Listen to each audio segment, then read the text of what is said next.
es que este atributo que estamos por adentrarnos esta mañana no es nada fácil, porque hemos hablado que como iglesia tenemos 3 valores o 3 principios que creemos que estos 3 componentes son los que llevan a una persona de, como dijo Jesús, ven y ve, a un punto en el cual Jesús le dice: toma tu cruz, niégate a ti mismo y sígueme. Es el proceso de discipulado, es el proceso de decir simplemente ven, Cristo invitando a la gente, ven y checa, ven y conoce, y eventualmente lo lleva a un compromiso donde tiene la persona que morir. Es lo que hemos creído que es. Entonces este mes de febrero lo que hemos hecho, esto lo empaquetamos o lo hablamos en el mes de enero y lo hicimos en 4 semanas y lo pusimos bien condensado. Ahora lo que estamos haciendo es que estamos desglosando, estamos entrando en detalles en cada uno de ellos. Entonces febrero, que estamos aquí, ya la semana pasada hablamos del primer atributo, que fue en Isaías capítulo 6 versículo 4 en adelante, que es la santidad de Dios. El atributo de hoy, que tiene que ver con algo similar, con este énfasis de la adoración, es el hecho que estamos enfatizando la cuestión de que el punto aquí no es amar a Dios, aunque es el punto, pero aquí el punto es tener a Dios como el objeto de nuestro amor, el objeto del afecto que sentimos. ¿Por qué? Porque la realidad es de que cuando Dios se convierte en el objeto del amor que tenemos, eventualmente lo traducimos en el resto de nuestra vida.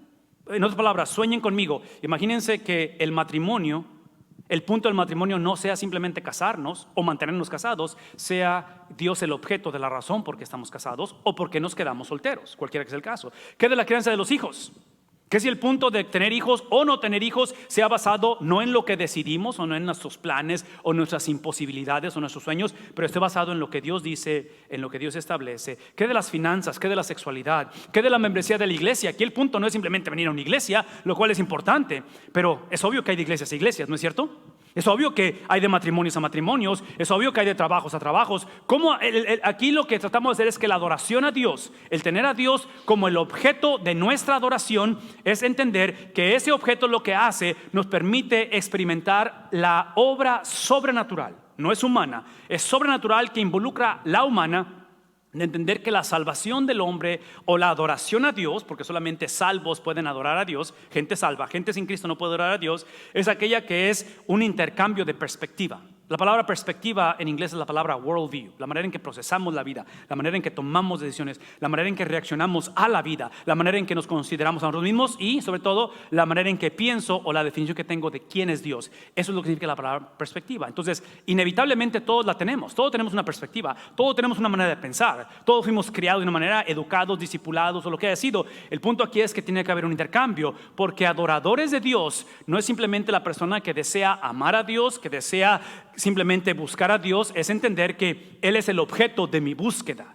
de que no es simplemente la cuestión de que ya estoy yendo a una iglesia o a la iglesia, o es el hecho de que estoy orando o ya dejé cierta conducta. Aquí el punto es Dios, aquí el punto es simplemente entender que lo que Dios hace es que hace un intercambio de mi pecado, lo intercambia por su justicia. Ese es un adorador. Esa es la experiencia de tener a Dios como el objeto de la adoración. ¿Por qué? Porque nos damos cuenta que lo primero que hace Dios en el intercambio de perspectiva es que Él nos ayuda a recordar o a entender que la salvación no es suficiente la inocencia. Sí, la inocencia del hombre es el producto de lo que pasó el viernes cuando Cristo estaba en la cruz. Era necesario que el objeto de la adoración, que es Dios, fuera satisfecho, y sus demandas es que alguien tenía que pagar por el pecado del hombre. El hombre no pudo pagar por su propio pecado, por lo tanto Cristo paga, y en ese viernes aquellos que hemos pasado de ser simplemente amantes de mí mismo, aquellos que hemos pasado de simplemente buscar a Dios para que me bendiga, para que simplemente haga lo que yo pienso y simplemente que me ayude en los planes que tengo, si esa es la transacción, es entender que ahora la inocencia con la cual yo recibí al confesar mi pecado no es suficiente.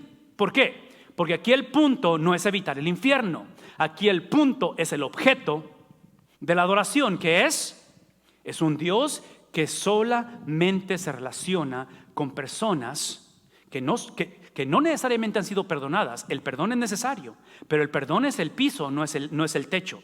El perdón es el principio, no es la meta. La meta es una vida en la cual reciba el crédito, reciba y en la palabra es imputation, que usamos en inglés, reciba esa transacción legal donde esa persona, esa vida como la tuya y la mía, si es que somos seguidores de Jesús, vivimos como si nunca hubiésemos pecado. Esto es lo que otra vez nos ayuda a hacer ese intercambio de perspectiva, de amantes de mí mismo, ahora soy amantes de Dios, lo cual, una vez más, amantes de sí mismo, y aquí están las malas noticias. Algo iba con las malas noticias.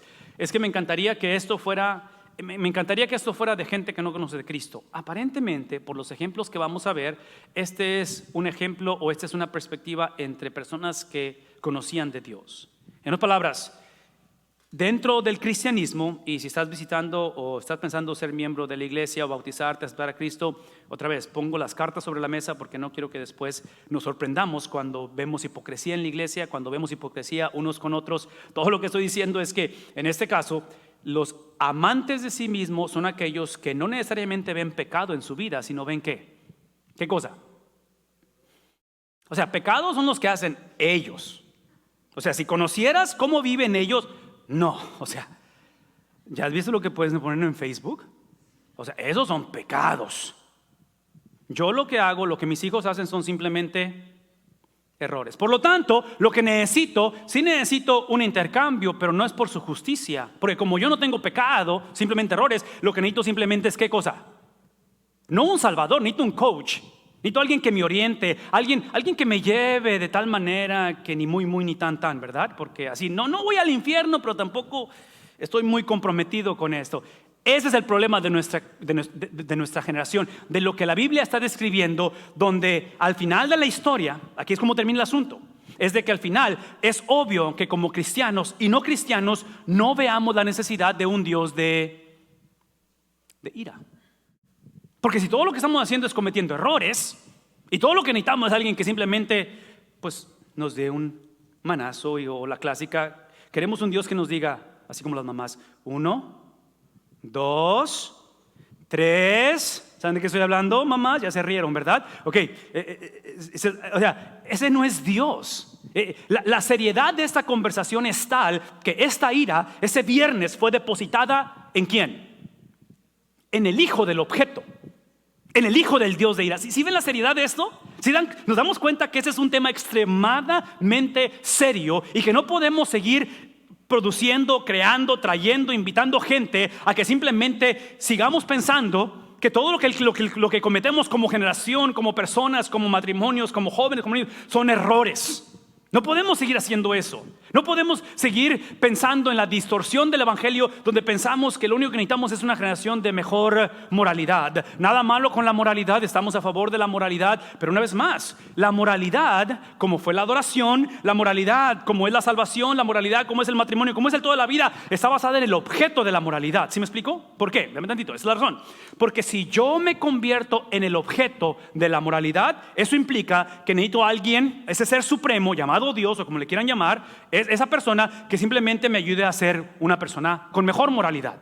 Así es que cuando estaba joven tenía esas prácticas, estas mañas, estas costumbres. Ahora necesito, me explico, y la otra es esta, es el tipo de mentalidad cuando yo soy el objeto de la moralidad, es de que ninguno de ustedes me llegan a mí. Por lo tanto crezco un cierto tipo de callo, un cierto tipo de legalismo, un cierto tipo de que si ustedes hubieran tenido los padres que yo tuve, hubieran tenido el pastor que yo tuve, si las cosas fueran como eran antes en la iglesia. Sí, y estoy siendo sarcástico, pero el punto de la historia es que observen que de acuerdo a la Biblia, por cuanto, ¿quiénes? Todos hemos cometido errores. No, hemos pecado. Todos sin excepción pecamos, estamos destituidos, somos herederos. Hay una legalidad de la cual Dios no puede violar y Él tiene que depositar su ira. Porque lo que cometimos no fueron errores, fue traición cósmica. En inglés es la palabra treason. Es el componente donde a propósito, con alevosía y desventaja, sabiendo, entendiendo, lo hicimos de esa manera. Lo que queremos esta mañana es simplemente hablar de la ira de Dios, porque en mi mente regreso al Antiguo Testamento con un profeta que le llamamos el profeta pródigo. Así como el hijo pródigo, el profeta pródigo, porque lo que va a suceder con Jonás cuando se encuentra con el objeto de su llamado a la profecía, a ser profeta, o sea, entonces piensen en Jonás. Eres profeta no porque calificas como profeta, eres profeta porque hay alguien que llamó tu vida a ser profeta. Entonces, el objeto de tu llamado está basado en Dios. Y cuando Dios le da un mandato y le dice, quiero que vayas y le prediques a tu parentela, a los de la iglesia porque se están enfriando, dice, quiero que vayas ante los asirios, quiero que vayas específicamente a la capital, que son los de la ciudad de Nínive, que es gente que merecía la ira de Dios. Es gente que no solamente, escuchen esto, no solamente era gente que literalmente vivía en una vida inmoral. Y el problema de su inmoralidad no es que eran inmorales, era que no les importaba ser inmorales. Ese era el problema. Entonces, Dios le ordena a Jonás que vaya y haga eso. Ustedes recuerdan la historia, si han visto la película de los VeggieTales, como Jonás va a hacer exactamente lo opuesto. Y lo que va a hacer es que va a agarrar un barco o un Uber y se va a ir en sentido opuesto, ¿no es cierto? ¿Por qué? Porque Jonás batalló, eso es el problema de Jonás, que es el problema tuyo y mío. Batalló con el casamiento del Dios que él decía, yo estoy a favor de profetizar, de evangelizar, de anunciar tu evangelio, simplemente que cuando se trata de ellos, de los de Nínive, de esta generación, de ese pueblo, Jonás le dice abiertamente a Dios, si yo les predico, tú les vas a dar, ¿qué cosa?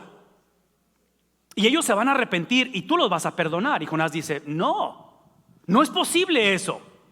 Jonás dice, yo voy siempre y cuando les des ira. Si recuerdan la historia del hijo pródigo, es exactamente lo mismo. El hijo menor es el que viene y literalmente desobedece y no le importa simplemente tomar la herencia del padre. Pero el hijo mayor trágicamente rechaza al padre aun cuando está con el padre, porque al final él actúa con la cuestión de entitlement, donde le dice al final el hijo mayor al padre, yo he estado contigo, yo te he servido, y aquí este ingrato que merece, ¿qué cosa? ¿Qué merece tu hijo menor? Merece ira. ¿Y qué le estás dando? Le estás dando gracia. Entonces es el punto en el cual nosotros como cristianos, como personas, típicamente estamos a favor de obedecer a Dios siempre y cuando sea bajo los parámetros que yo tengo estipulados y que yo pienso y que yo siento. Y es aquí la disyuntiva donde Jonás se va a encontrar con esta realidad, donde él está batallando porque la tendencia, esa es la tendencia, y aquí es donde creo que estamos todos, aquí la tendencia es escoger uno u otro. La tendencia es caer en el error que él cae, y donde Pablo eventualmente tiene que explicar esto. Porque si ustedes leen, y les recomiendo que lo hagan esta tarde, antes de que, no sé qué vayan a hacer esta tarde, pero siéntense en un ratito con su esposo, con sus hijos, con quien sea, y lean versículos 1 al 17 de Romanos. Y todo lo que va a hacer Pablo en Romanos 1 al 17 va a introducir el evangelio. Termina diciendo los versículos previos, dice, porque yo no me avergüenzo del evangelio porque es poder para salvación, al judío primeramente y después al griego. Entonces Pablo establece y dice, esto es el evangelio. Y Pablo, cuando está por explicar lo que es el evangelio, él hace un paréntesis y dice, wow, espérame, déjame explicarte lo que es el evangelio. El evangelio es entender que la ira de Dios, el evangelio, la salvación del hombre, es entender que la ira de Dios viene revelándose desde el cielo contra toda impiedad, contra toda injusticia. ¿De quién? De aquellos que lo hacemos no por las circunstancias, lo hacemos porque esto es lo que somos. Esa es la razón. Y dice aquí que con su maldad obstruyen el evangelio. Entonces, en este caso, lo que está haciendo Pablo, y aquí es donde Jonás es el que se va a encontrar con ese problema también, es de que si no consideramos la ira de Dios, el atributo, lo que lo hace a Dios ser Dios, que es ira, es el Dios que inevitablemente, para salvar a una persona, para que tú seas salvo, cuando yo fui salvo, primero tuve que ser separado de él antes de poder ser separado para él. En el caso de Jonás, a él se le olvidó. Él pensó que él nació siendo apartado para Dios y empezó a adorar su llamado a la profecía como profeta. Él empezó a adorar a su judaísmo. Él empezó a adorar la imagen o la idea que él tenía de Dios. Es importante lo que tú piensas de Dios, pero lo más importante, hemos dicho, no es lo que yo pienso de él, es lo que él piensa de quién. No de mí, de él. ¿Recuerdan eso?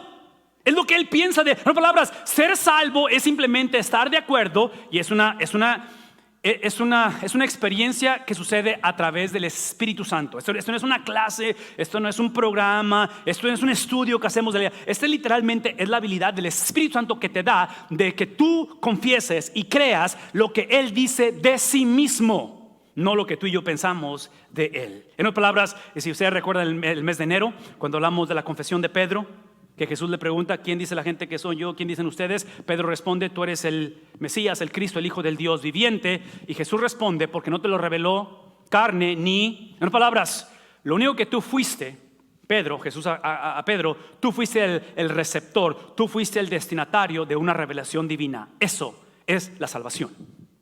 La salvación no es la experiencia de una persona, un hombre que simplemente toca fondo y dice: o que está en su cama listo para morir y finalmente confiesa su pecado.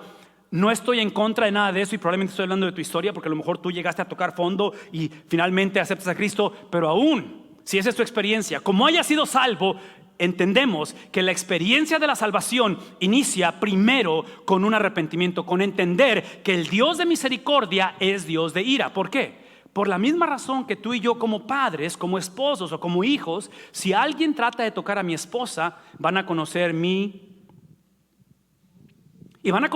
ira, no porque yo desee ser una persona de ira o porque quiera pelear con gente, pero es por la profundidad de mi amor que tengo por ella o por mis hijos. Porque si ustedes se enteran que alguien trató de dañar a mi esposa y la dañó, y yo estuve presente y no hice nada, lo primero que van a decir es esto: es que él no la ama.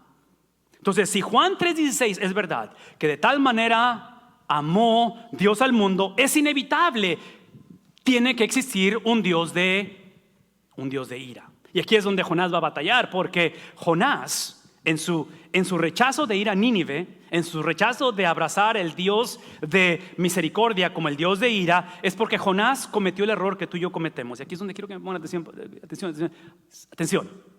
Por favor, escuchen esto. Porque Jonás trágicamente procesó ira de parte de Dios, ira, castigo, tormento, consecuencias de la ira de Dios, porque eso es verdad, basado en el comportamiento de la gente. Y Jonás decía, sí, cuando Pablo, aunque todavía no estaba leyendo Pablo obviamente, pero el concepto que Pablo expande, la ira de Dios es revelada, es puesta, es dada desde el cielo contra toda impiedad, contra toda injusticia. ¿Qué esto tiene que ver con conducta? O sea, en otras palabras, gente impía, gente que es injusta, gente que deliberadamente van a obstruir la verdad, ¿sí? Que son amadores de la mentira. Lo que tenemos que entender que Pablo no está hablando de la gente que se comporta así. Pablo está hablando de la humanidad, que esta es la condición de todo ser humano. ¿Vemos la diferencia? Una vez más, por favor, porque entre más tiempo pasamos en la iglesia, caemos en el error de pensar que el cristianismo es simplemente un comportamiento, como dice la subcultura del cristianismo. Y es obvio que no estoy en contra de nuestro comportamiento, que sea un buen testimonio, pero será posible que la ira de Dios está basada precisamente en un comportamiento. Pero el comportamiento es el de un carpintero que vivió, ¿por cuántos años? 33 años sobre la faz de la tierra. ¿Por qué? Porque el comportamiento del mundo, el tuyo y el mío, cuando Pablo está diciendo la ira de Dios es revelada desde el cielo contra impiedad, contra injusticia, no está hablando de la gente que es realmente mala. No está hablando de aquellos que realmente hacen cosas que son inconcebibles. Está hablando de ¿quién? Porque escuchen esto, entre más caminamos cerca del Dios de misericordia, del Dios de amor, del Dios de bondad, más descubrimos su ira. Más descubrimos que yo debo de ser el receptor. Yo debería de ser la persona que debió de haber cargado con esta ira, en la cual, porque mi vida es de impiedad, porque mi vida es de injusticia, porque tú y yo deliberadamente obstruimos esa verdad. Por lo tanto, una vez más, escuchen esto. El proceso para Jonás fue entender, que es el mismo el tuyo y el mío, es de que no se trata de nuestro comportamiento, es el comportamiento de Cristo, sino que se trata de nuestra... Por lo tanto, aquí está el punto, y están tomando nota, eso es importante. Este comportamiento, hablamos acerca de la transacción legal. Yo le entregué a Cristo ese viernes mi comportamiento, se llama pecado, no errores, ¿verdad? Yo le entregué, ¿qué cosa? Mi pecado, mi rebeldía. Yo estaba muerto espiritualmente, se lo entrego a Cristo. Y el que no conoció pecado, por por nosotros, Él literalmente tomó el comportamiento como que si Él hubiera pecado. Y Él tuvo que absorber eso y Él muere. Entonces, ese comportamiento que yo le entregué el viernes, el domingo, Él me entregó ahora, ¿qué cosa? Su comportamiento. Entonces, los 33 años de comportamiento de Cristo, y si no saben cómo se comportó Cristo, leamos los evangelios. Entonces, los 33 años de conducta, de perspectiva de la vida, fueron dados a mí ese domingo. El viernes le entregué el mío, de tal manera que lo que cambió no fue mi comportamiento, fue que independientemente cuál sea ahora mi comportamiento, hubo una transacción legal donde hoy estoy en este lugar declarando que soy salvo basado en una justicia que es forense, no en la mía. Y Jonás cometió el error de decir, como el hermano mayor del hijo pródigo, el hijo mayor del hijo pródigo decía, es que el comportamiento de tu hijo menor merece que le des ira. ¿Y le estás dando qué cosa? Le estás dando gracia. Porque el hijo mayor basaba la relación con el padre no en la posición, lo basaba en el comportamiento. Es obvio que no estoy diciendo que toleremos mal comportamiento, sobre todo esto lo enfatizo casi todas las semanas. Damas, aquellos que estamos criando damas en casa, solteras, niñas, enseñémosles a no tolerar el comportamiento destructivo en un matrimonio. Varones, si estamos abusando de nuestras esposas emocionalmente, verbalmente, vamos a hacer en inglés, men up. No hagamos estas tonterías de simplemente justificar el comportamiento porque como hago errores, ¿verdad? Ella sabía cómo era yo antes de casarnos. No, si eres un seguidor de Jesús, este comportamiento está redefinido. El comportamiento tiene un objeto y no soy yo. ¿Quién es el objeto? El Dios que adoramos, ¿no es cierto? Entonces, aquí es donde Jonás tiene que entender que la ira de Dios es aquella que en su misericordia, y aquí es donde empieza la disyuntiva, y es difícil de leer eso porque nuestra tendencia es pensar Dios de ira o Dios de misericordia. ¿Cuál de los dos es? ¿Es el viernes o es el domingo? Es ambos, porque miren, la ira de Dios en su ira, en su venganza, en su legalidad como un juez justo, que Él tenía que castigar el pecado, Él en su misericordia, ¿qué es lo que hace? ¿Han leído el libro de Hebreos? El libro de Hebreos inicia diciendo que a través de los años, a través de los profetas, a través de sus padres, nos ha revelado la revelación que viene desde ¿dónde? En otras palabras, eso es lo que está diciendo. Lo que está diciendo, regresando a Jonás, es que Jonás no está yendo a Nínive porque en Nínive había un culto los miércoles en la noche de oración pidiendo que alguien viniera a evangelizarlos o alguien les hablara de la palabra de Dios. Personas que viven en cuestión de posición, no de conducta, en impiedad, en injusticia, que están separados de Dios, no tienen la habilidad de pedir por la misericordia de Dios. ¿Qué es el punto? Que dejemos de frustrarnos cuando gente sin Cristo se comporta como gente sin Cristo. El problema es cuando gente con Cristo nos comportamos como si no hubiera Dios. Ese es el problema. Empezando con nosotros mismos, ¿no es cierto? Empezando con Jonás, empezando con el hermano mayor de la historia del hijo pródigo. Que aquellos que fueron llamados, que tienen una relación con Dios, en la cual, observen, la revelación no es tanto ontológica. La palabra ontológica la puse porque rima con histórico, ontológico, pero básicamente significa que no se trata de la persona. La ontología es simplemente el ser. En otras palabras, esta revelación de Dios, porque acuérdense que Pablo está hablando en Romanos a una cultura, a unas iglesias o la iglesia donde existía este concepto del ser, donde la cultura griega decía, no importa cómo te comportes mientras creas lo correcto. ¿Es lo que pasa hoy en día? No importa lo que hagas y además con que tú simplemente hayas hecho esa oración a los 14 años. Y te asegures que cuando mueras te agarras del Señor y que no te suelte. No es ontológico, no es la conducta del hombre. Está basado en que Dios a través de la historia ha mostrado ¿qué cosa? ¿Misericordia o ira? La respuesta es sí. Ha mostrado los dos porque lean el Antiguo Testamento y es el Dios que no va a ser burlado. Es el Dios que en su misericordia saca a un montón de gente de esclavitud. Y es el mismo Dios que dice, porque soy un Dios que no va a ser burlado, no vas a entrar a la tierra prometida. ¿Cuál de los dos es? Es Dios. Es el mismo, es el que no va a ser burlado. Por lo tanto, esta mañana simplemente decimos que esta ira que ha sido revelada a través de la historia, no a través de la conducta, a través de la historia, es literalmente desde el cielo y es en contra de el estatus legal, es en contra de la condición del corazón del hombre, de tal manera que Pablo está, una vez más, este es Romanos capítulo 1. Pablo, antes de deletrear, antes de darnos el discipulado de saber lo que es la salvación, inicia con algo que cuando yo lo leo digo, Pablo, por eso no te invitaron de regreso a Roma. Esta es la razón que no te van a aceptar como pastor o como apóstol. Esta es la razón que vas a terminar en la cárcel y eventualmente decapitado. Porque la mayoría de nosotros queremos un evangelio que brinque estos pasajes. Que entendamos que la impiedad y la injusticia es literalmente ¿de quién? No de los que están fuera de la iglesia, es de todos.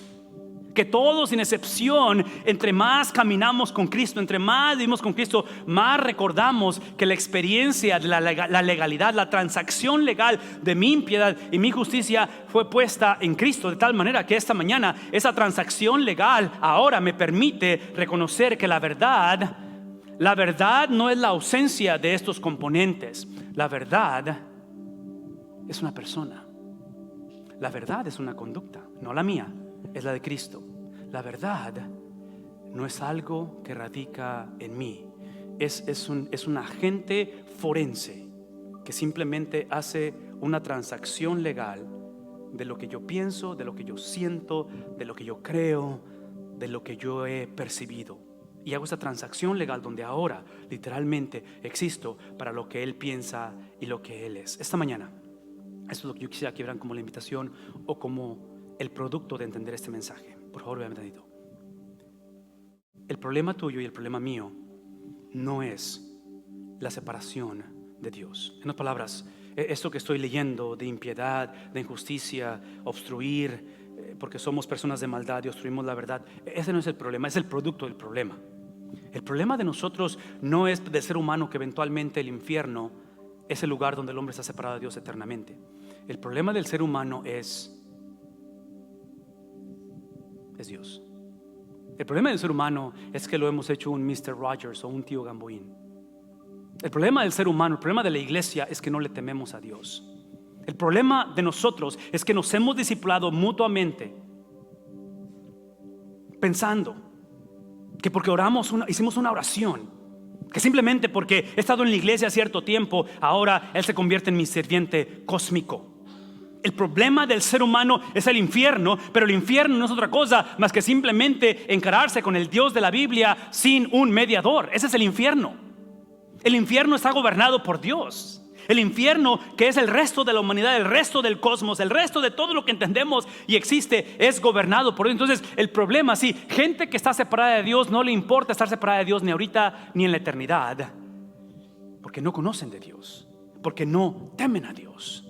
Porque esta mañana la salvación de nuestras vidas inicia en una relación en la cual tanto Jonás como el hijo mayor de la historia del hijo pródigo, como el caso de Pablo hablando de la ira de Dios, es que hace 2000 años estos dos componentes de la ira y la misericordia de Dios se besaron. Por primera vez en la historia de la humanidad se fusionaron, porque en esa cruz Cristo voluntariamente decidió ser apartado de Dios. Y voy a decir una vez más, esa separación del Hijo con el Padre es lo que construye una legalidad donde ahora tu separación es pagada por completo. Donde muchos de nosotros ahorita en este momento estamos batallando para creer que hemos sido perdonados. Muchos de nosotros todavía estamos pensando en que el perdón de mi pecado implica que yo tengo que mejorar mi conducta. No, el perdón de tu pecado está basado en su conducta, que Él voluntariamente no tenía que hacerlo, pero por amor al Padre, para restauración de nuestras vidas, Él decidió absorber literalmente la ira de Dios. Y estando en la cruz, Él dice: Padre, ¿por qué me has desamparado?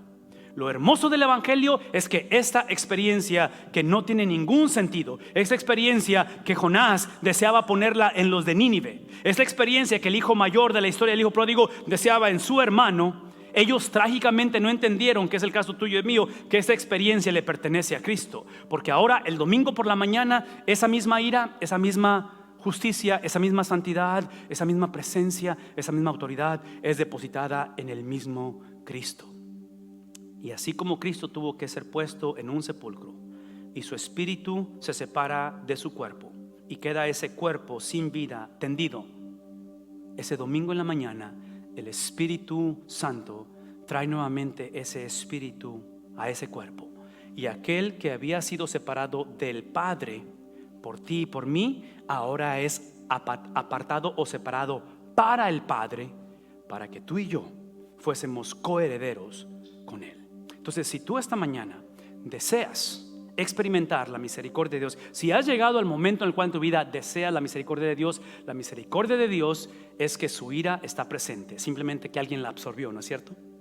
Alguien tomó nuestro lugar, y esta mañana es la invitación que Él quiere hacer a cada uno de nosotros.